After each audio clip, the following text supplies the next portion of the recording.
Wanted to make sure that you could all hear me. Thank you everyone for being with us. Just as a reminder, we are still trying to follow as best as we can, follow the pandemic protocols. So I'm required to let everyone know that if you're in the same household or part of the same bubble, you can stand next to each other. Otherwise, you have to be 6 feet apart from the next person or next bubble.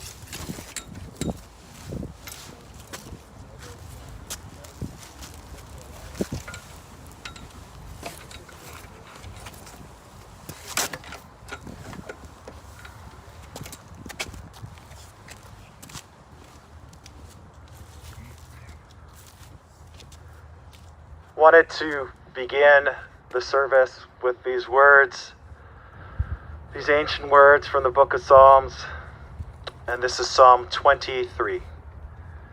Mizmor leDavid, Adonai ro'i lo echsar, bino deshe yarbitzeni, al mei menuchot yinahaleni, nafshi shovev, yancheni v'magle tzedek leman shemo.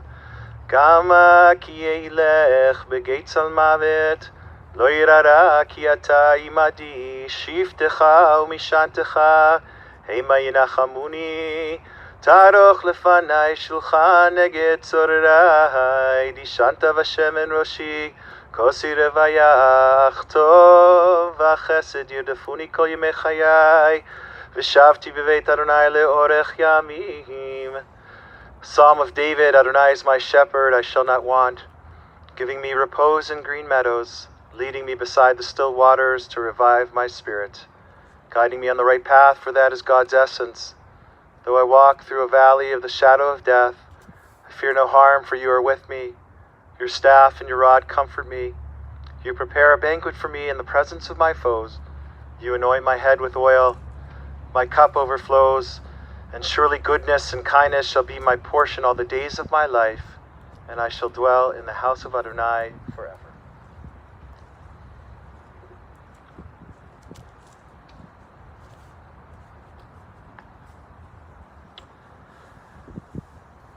We're gathered here today to pay our tribute of affection and respect to our dear friend and loved one, Mindel Olenick, and in Hebrew, Chaya Mindel bat Avraham v'Rivka.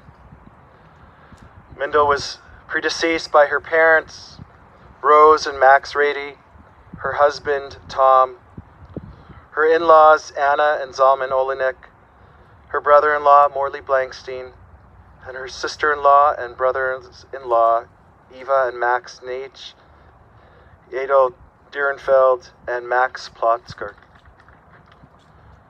We offer our sincere condolences to her family, to her children, Gail and Arnie Wagner, Debbie and Brian Hirsch, and to Roberta Olenick. To her grandchildren, Lauren, Seth, Moshe and Chani, and Aaron.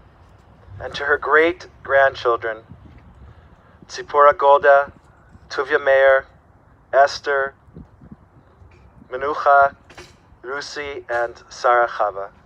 And to her siblings, to Marjorie Blankstein, who's here with us, and to Ernest and Evelyn Rady, her brother and sister-in-law. As I shared with Debbie and Marjorie earlier, I also bring condolences for my parents, Rabbi Neil Rose and Carol Rose. This family has done so much. Mindel did so much for the Jewish community, and over the years that my parents lived here in Winnipeg, they certainly had opportunity to interact with her. Mindel was born here in Manitoba, to be exact, St. Boniface, St. Boniface Hospital, on October 8th, 1924, and she departed from this world on March 29th, which corresponds to the 16th of Nisan, and it happened to be the second day of Pesach, of Passover.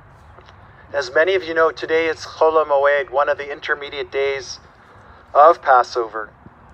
In the book of Leviticus, these days are referred to as Mikra'ei Kodesh, days of sanctity. And in many Jewish circles, it is forbidden to give a eulogy, a hesped, on Chol HaMoed. However, there's always a rabbinic answer, right? Some suggest that there's an exception when giving a eulogy for a Torah scholar. So the question was Mindel a Torah scholar? And here I want to use a little bit of holy chutzpah, right? Holy audacity, and say, perhaps Mindel wasn't the Torah scholar in the classical sense, but she certainly was a purveyor of essential Jewish values in her life, and as such, she should be viewed as a righteous teacher of our tradition. That's according to this rabbi. Without more for me at this point, I want to call on her daughter Debbie to offer her insights into who her mom was for her. And then Debbie also has the honor of reading messages from her two sisters who unfortunately due to COVID could not be with us in person, from Gail and Roberta.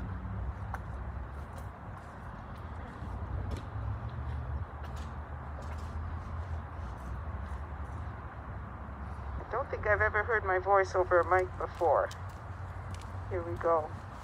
My father often said the best thing he ever did for his kids was get them the best mother in the world. I could not agree more. Not only did I have a very special mother throughout my life, but as an adult, I had a very special close friend.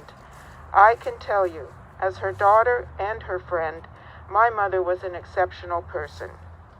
She was the oldest child of Rose and Max Rady, my grandparents, born in 1924, and she grew up in River Heights along with her sister Marjorie and her brother Ernest. My grandfather was a doctor, and my grandmother was, in today's vernacular, a stay-at-home mother, who was, in fact, anything but that. She was an active leader in a variety of community organizations. My grandparents taught by example the importance of reaching out to help those in need, and my mother learned this lesson well. I'll tell you more about this, but first I'd like to share some things my mother shared with me about her early years. From a very young age, my mother loved nature and wildlife. She spent many summers in Gimli and would spend hours there, searching ditches and swamps for tadpoles, toads, frogs, and anything she could find. She used to keep toads in a large metal basin all summer, feeding them bugs and fish flies. I remember that basin well. It was the same one my sisters and I used for the same purpose when Mom introduced us as kids to the teeming life of the Gimli ditches. I think Mom's influence may account for the number of lizards, snakes, tortoises, reptiles and ducks, rabbits and cats there were in our family over the years. My mother was exceptionally bright, and she excelled in school. She graduated at the top of her class at Kelvin and was the school valedictorian that year. When I was later at Kelvin, I was proud to see my mother's name on a plaque displaying the names of all the valedictorians throughout the school's history. After Kelvin, Mom went on to the University of Manitoba, where she continued to excel and graduated with a Bachelor of Science degree. During her first year at university, a handsome second-year chemistry teaching assistant caught my mother's eye, my dad. She spent as much time around him as she could, and she happened to be present when he made a mistake in a lecture he was giving to a second-year class. My mother was only in first year, but she caught the mistake and corrected him in front of everyone. My father was smitten, and we all know how it turned out. They were married in 1947. My father's family loved her. To his parents, she was like a daughter. My father's sisters, Eva and Beth, welcomed her with open arms and open hearts. To my mother, my dad's family was her family. She had a caring relationship with Eva until Eva's death several years ago, and she treasured the warmth and closeness she had with Beth, even during her final days. Mom wanted for each of us whatever we wanted for ourselves. We could count on her support always. My first real memory of this came early. I was 7 years old, and it was over a seemingly trivial matter, but I never forgot it. Gail and I were decorating our bikes that summer in Gimli to participate in a Gimli parade with the day camp there. I worked on my bike all day until bedtime, making the Kleenex flowers, stringing the streamers, gluing them to handlebars and pedals, putting on decorations. No matter what I did, mine was a pitiful attempt, especially in comparison to Gail's masterpiece. I don't recall saying much, but I do recall going to bed frustrated and resigned to the shame and embarrassment I knew I would face at the parade. The next morning, there was my bike. Every sagging Kleenex flower secured in place, every dragging streamer neatly attached, and the bike looked not only presentable but good. I knew right away that Mom had helped during the night. Not only that, she had done it in a way that my work still shone through. She had fixed it, but she didn't make it her own. It was quite a revelation to me at the age of 7 that Mom could sense my feelings and that they mattered to her so much that she would work on my bike even during the night. Mom had my back. She was my support in things that mattered to me. I never forgot it, and it was something I would experience over and over again. The issues would get harder, the problems more important, and the support never wavered. So much of who I am, the things that are important to me, the decisions I make, can be traced back to what I learned from my mother. She taught through discussion and explanation, but mostly she taught by example. I learned to consider right and wrong without ignoring the complexities of the gray area in between. To view situations from the perspective of others, not just my own. To recognize that everyone deserves to be treated kindly and with respect.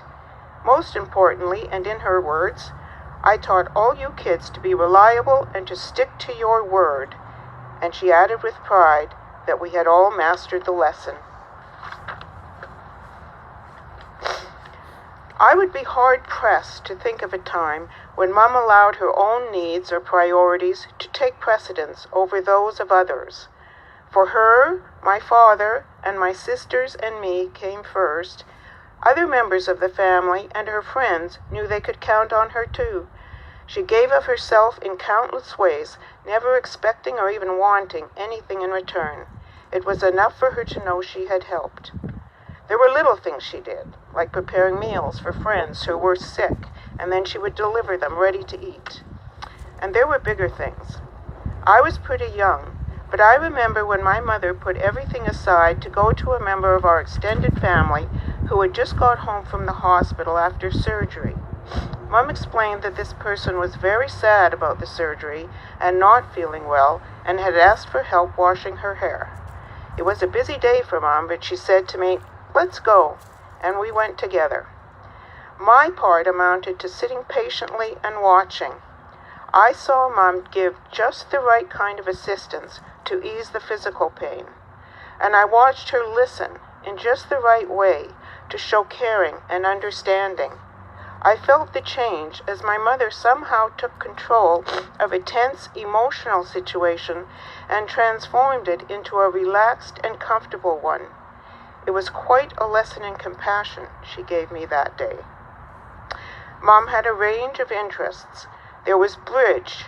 She played bridge every chance she got, and she even had some master's points. Mom would want the people in her bridge groups to know they were valued friends. She studied Hebrew, and it stuck with her. Even in the last years, as her health steadily declined, she enjoyed practicing her Hebrew with Brian, who was taking Hebrew classes. It was amazing how much she remembered. Until the last month of her life, when she was very ill, she followed current events with interest and concern. Events in the Middle East were a special concern of hers, and she always worried about Israel. She also was concerned about environmental issues. She did what she could to mitigate her own impact on the environment and encouraged others to do the same. I believe she once asked a bus driver idling at Polo Park to turn off his engine. There were causes and charitable organizations that were important to Mom, and she was a generous supporter. The Canadian Museum of Human Rights, the United Way, the Jewish Foundation of Manitoba, Eco-Justice, to name just a few. In her younger years, she was active in Hadassah and the United Jewish Appeal. She served for 2 years as chair of the United Jewish Appeal Women's Division. I was a kid then. It seemed to me that this job consisted of a lot of talking on the phone. Clearly, I did not grasp the essence of this endeavor, but I do remember knowing the goal was to raise money for Israel, and I understood that if my mother was going to all this trouble, that cause was an important one. Medical research and education were of paramount importance to my mother and to my father as well. Together with my father, and since his death, she created a number of research scholarships and fellowships and donated generously in other ways to the medical field. She was especially proud of the Mindel Professorship in Human Simulation. She and Marjorie and Morley and the Rady Family Foundation created in support of the clinical learning and simulation facility at the medical school. She was also a generous supporter of my sister Gail and her medical work in Kenya. When I get to Gail's remarks, there'll be more about that. Like her parents were for her, she was a powerful example to my sisters and me of the importance of reaching out to those in need. I mentioned that my mother was smart, that she excelled in school. This hardly does her justice. She was modest, and she might not appreciate me saying this, but Mum was brilliant. She had a keen, logical mind. She could see through the complexities of almost any sort of problem and find her way to the solution. I certainly benefited from my mother's brilliance. I knew I could come to her with the most daunting problem in math, physics, chemistry, or even for advice on editing a paper, and come away knowing how to figure it out. My mother was capable in other ways, too. She loved to fix things, electrical, plumbing, mechanical problems. They were just a fun challenge to her. And her skills were recognized in the family. I came across a really old note tucked into one of my grandmother's old recipes in a box at the lake. It said, "Mindel, dear, if you have time, there is a burner that could use your gentle fingers." Mom was always ready to help if you had something that could use her gentle fingers. In later years, when the gentle fingers were less agile, Mom entrusted many of her plumbing and electrical challenges to Brian. It was not easy for her to surrender, but she retained her good humor, and we had lots of adventures over plumbing crises and electrical problems. Mom trusted Brian. She relied on him in so many ways. They had a special relationship that meant a lot to both of them and to me.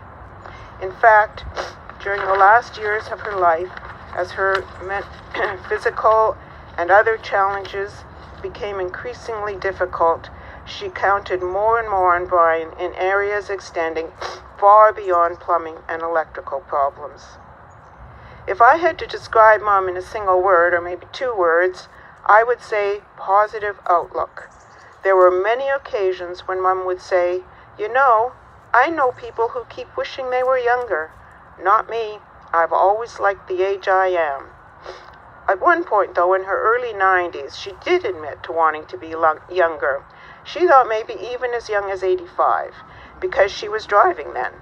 Otherwise, she said, "I am happy." And that was Mom.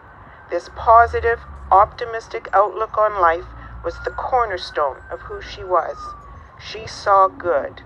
Not that she was unaware of the downside of a situation or the shortcomings of an individual. She was, but she chose not to focus on these things. She chose to see the upside. She believed that things would almost always work out, and if they didn't, she knew she would be able to handle it. She moved through life with confidence and grace, even during her last years of declining health. No matter what, she was up to life's challenge. My mother was the pillar in our family, the anchor that kept things on an even keel. No matter what challenges we faced, no matter what problems seemed insurmountable, Mom was unflappable. We counted on her to be the calm one who would keep things in perspective, and she always was. My sisters and I had an exceptional mom. As an adult, I had an exceptional friend. She was my trusted confidant, an impartial listener, an unfailing support, a wise and gentle advisor, and she was fun. I will miss her more than I can say. As a kid, whenever I left the house for school or anywhere, Mom would say, "Goodbye, go carefully," every time. Even as an adult, when I was at her place and about to leave, she would say, "Goodbye, go carefully."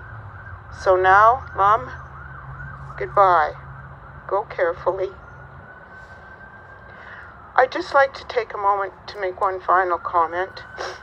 Brian and I, along with Gail and Arnie and Roberta, want to express our most sincere thanks to a group of very special people. A group so special that thank you hardly expresses the extent of our gratitude. I call them the Homesteaders, the people from Homestead who have been caring for my mother lovingly, day and night, tirelessly for years. For us, they bring new meaning to the concept of essential. They made it possible for Mom to stay home until her very last day. We thank all of you from Homestead, with particular mention of those who knew Mom the longest: Edna, Rosemarie, Jesselyn, and Dolores. The Homesteaders are an amazing team.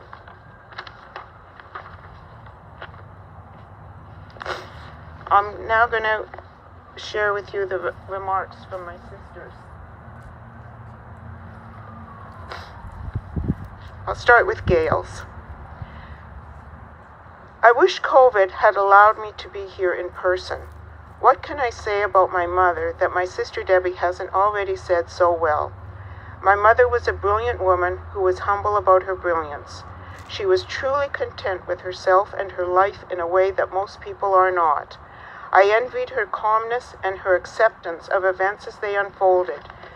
She had a great love of the natural world, and she gave that love to me and my sisters. I remember that some nights at Gimli she would go out and catch toads. My sister and I loved waking up to toads in a big metal tub full of sand. We would catch insects, especially fish flies, for them. My father brought 12 newly hatched ducklings to Gimli one year, and my mother was worried about them and stayed with them the first night. They imprinted on her, and for the rest of the summer she was followed by baby and then adolescent ducks. My mother was very supportive of who her children and grandchildren grew to be. She never criticized our career choices.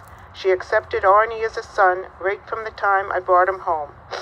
Even though she lived in Winnipeg and we live in California, she was a very involved grandmother. Laura spent happy times in Gimli with the family and many weeks in Hawaii with them. My mother taught Laura to snorkel. She was very supportive of my projects and interests in later life, too. Many of you know I started a healthcare project in Kenya.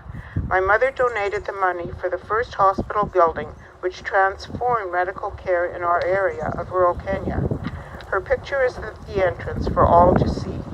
Every year on her birthday, the staff would plant a tree in her honor. There are now 96 trees on the grounds dedicated to her. They had a big catch-up at the start. Even though she was never able to visit,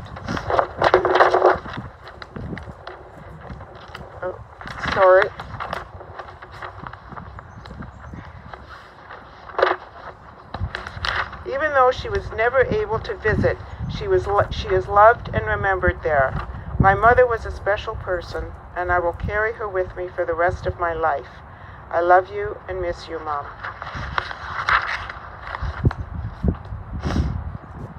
And now from Roberta, my younger sister. Two memories of my mother. My mother was brilliant. When I was taking calculus at the University of Manitoba, I just could not solve problem 37, triple star, in the back of the textbook. The higher the number and the more the stars, the harder the problem. Nothing was harder than 37 triple star. So I went to the Calculus Crisis Center at the university, where teaching assistants were available to provide help. 2 or 3 TAs, and I worked for hours together with them on 37 triple star, to no available. The TAs finally threw up their hands and told me to go ask the prof. The prof didn't even look up when I mentioned 37 triple star. He just waved me out of his office saying it wouldn't be on the exam.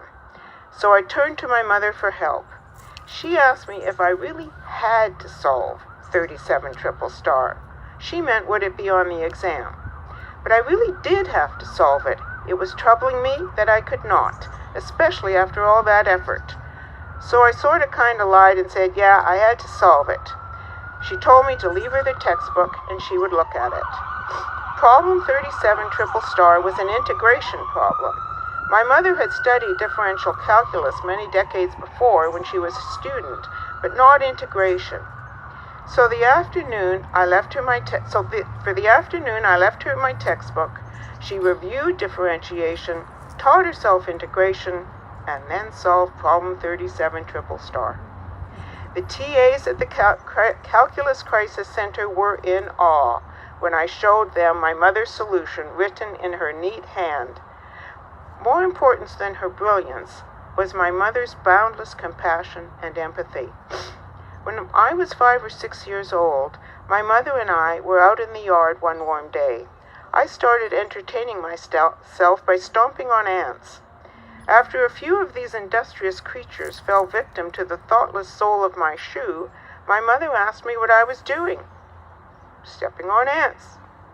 Why? She asked. Because it's fun. My mother said, I don't think the ants are having a very good time, she said calmly. I had never thought of it from the ants' point of view. That never even occurred to me. With one quiet, non-judgmental statement, my mother taught me to empathize with all living things.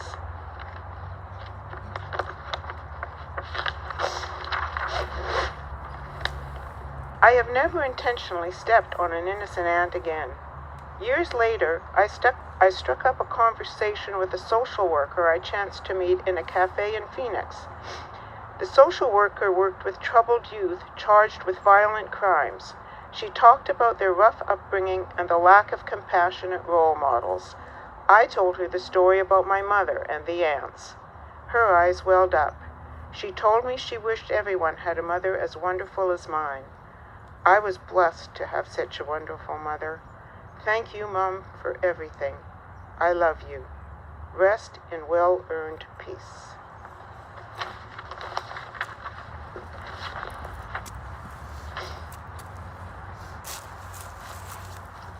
Thank you so much, Debbie, and to your sisters as well. I want to end where I started with the question of, was Mindel a Torah scholar? And I really want to view her in this light. I don't know if she would have enjoyed that description, but this is what I want to share, and it seems especially appropriate for the holiday of Passover. The Talmud tells us that Miriam, the sister of Moses, and her mother Yocheved actually were the two midwives, Pua and Shifra. And so in this way, they were the ones who helped ensure that the Israelites survived in Egypt in spite of their weakened condition there. And the Torah relates that the midwives feared God and did not do as the king of Egypt had told them. By heeding God diligently and doing what was upright in God's sight, they ensured that the terrible decree that Pharaoh sought to impose, the killing of all firstborn, was not brought upon the Israelites. As midwives, they played the role of healers, making the bitter sweet. And so like Miriam, Mindel was a healer. I think she heeded the word of God. And moreover, she was a promoter of Jewish values. She was someone committed to a life of ma'asim tovim, of good deeds, which she passed on to her children. And she didn't just look out for her family alone, although that was extremely important. She also sought to protect those who lived on the margins of our society, the most vulnerable. So was she someone who would have been considered a teacher of Torah? My answer is absolutely. This is her legacy, and may we continue to be inspired by her passion for life. We thank God for all the blessings which you, Adonai, have bestowed upon us in the form of Chaya Mindel ben Avraham v'Rivka. Tehei nafsha tzura b'tzura chayim. May her soul be bound up in the bond of life. Just a few announcements before we continue with the remaining rituals. Family will be sitting in a private Shiva, although I know they would love to hear from all of you. And as is our custom in Judaism, when someone of value passes, we pay tribute to them by making a donation to a charity or to a cause, a noble organization. And should you wish, the family is encouraging you to think about something that was very important to Mindel, the Technion, the Israel Institute of Technology, or to any charity of your choosing.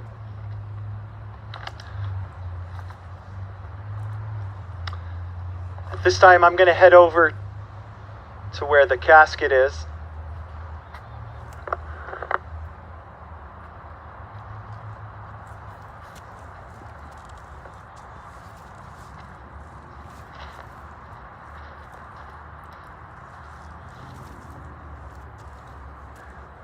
In our tradition, at this moment, all of the rituals are known as a chesed shel emet. This is the purest form of kindness that we can bestow on someone who lived a life of kindness and inspiring other people.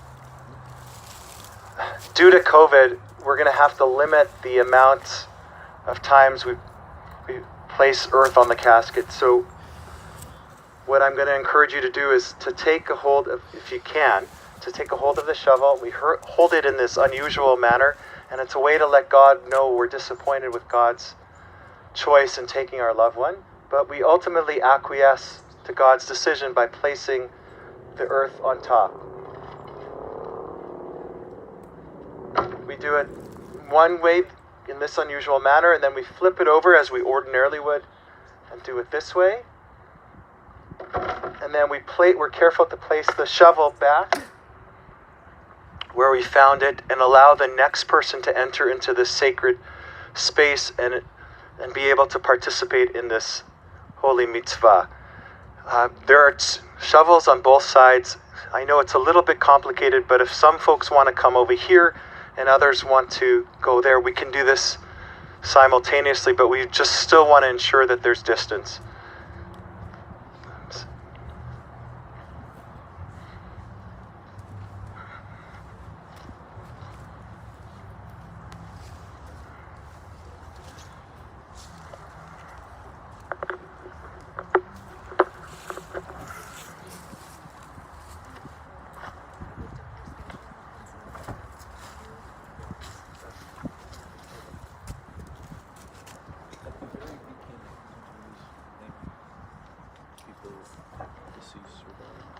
There was a name, Max something, and it was my ear sounded like Foster. Probably Foster. Yeah, because I've never had another Foster. But just wanted to check.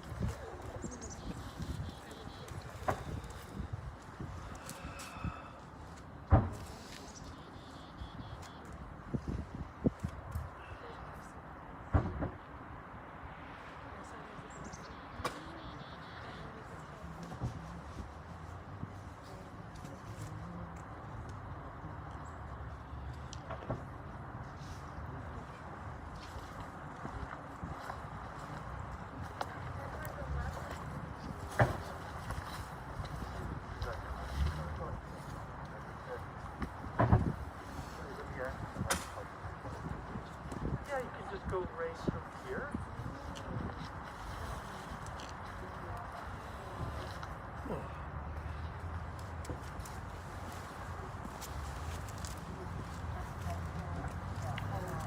Just wanted to advise that we're not quite finished. Once we have folks place earth on the casket, we'll continue with the memorial prayer, the El Malei Rachamim, and that'll be followed by the mourner's Kaddish.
good.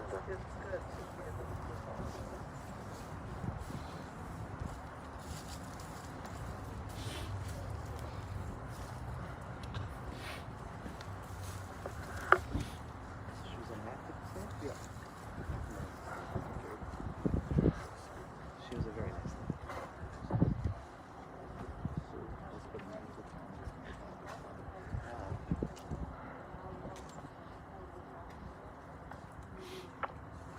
He was a very nice man too. Great sense of humor.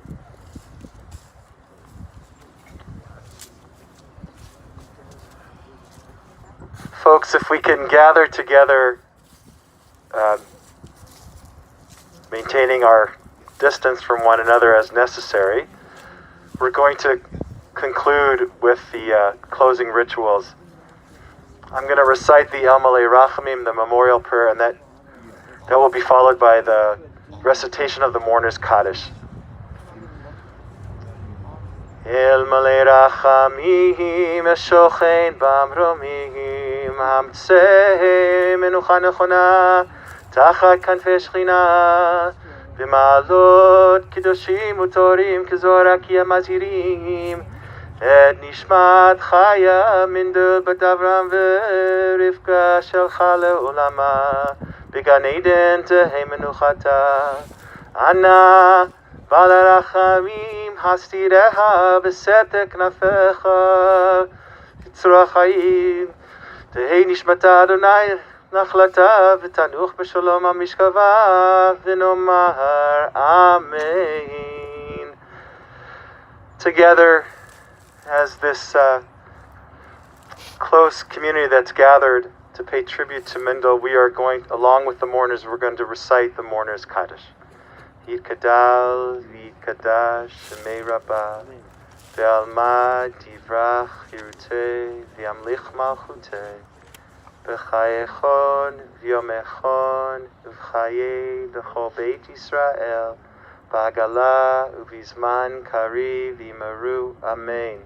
Yehei Shmei Rabbah Mivorach Be'olam Umei Amaya Yitbarach V'yishtabach V'yitpa'ar V'yitromam V'yitnaseh V'yitadar V'yitalev V'yitalal Shemei Dekudasha Brichu Le'ela Min Kol Birchata V'shirata Tushbechata V'nechemata Damiran Be'alma V'yimaru Amen. Yehei Shlama Rabba Min Shemaya V'chaim Aleinu V'al Kol Yisrael V'yimaru Amen. Oseh Shalom V'ramav Hu Yaseh Shalom Aleinu V'al Kol Yisrael V'yimaru Amen. Before we conclude, let me just, I know they don't do this because they're looking for praise or accolades, but I want to thank the members of the Chaver Kadisha who served as pallbearers. It means so much to the family, and everything you do at the Chesed Shel Emet is so valuable and significant for our Jewish community here in Winnipeg. I want to end by offering the traditional verse of consolation that we say to the mourners. It's also our tradition. I know this is sometimes hard for Jewish folks to understand this, but we leave in silence from a funeral. The idea is to ensure that we recognize that this is not any ordinary moment, and this was not any ordinary person. So I don't want to stop people from engaging in loving one another or saying something. That's not my point, but our conversation is very different than it ordinarily would be. We offer these words of comfort. Hamakom yinachem etchem betoch shar avlei Tzion v'Yerushalayim. May God grant you comfort amongst all the mourners of Zion, Jerusalem, Israel, and throughout the entire world. Thank you, everyone. And I want to remind us, despite our sadness in losing Mindel, I want to wish you a really Chag Sameach, a happy Passover. I hope you'll be inspired by the model and how she lived, so that you can return to enjoying holidays in every other day at some point.